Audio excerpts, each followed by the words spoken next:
ल है दसैँ लाग्यो हामीलाई।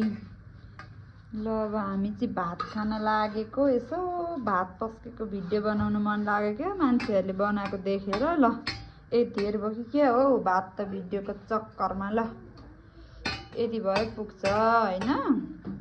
त्यस पछाडि आउँछ के आउँछ भन्दाखेरि दसैँ त मासु। मासु बिनाको त दसैँ हुँदैन होइन। अब यहाँ टक्क पक्कुवाला मासु है। यो चाहिँ यत्रो हड्डी परेछ।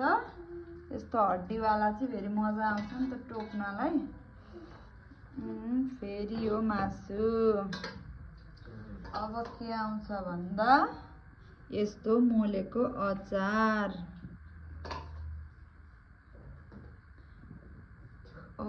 ल अनि त्यस पछाडि अर्को थरी चाहिँ झन्डैले बिर्सेछु क्या। अब दसैँमा धेरै मासु खाएपछि के हुन्छ त भन्दाखेरि प्रेसर हाई हुन्छ।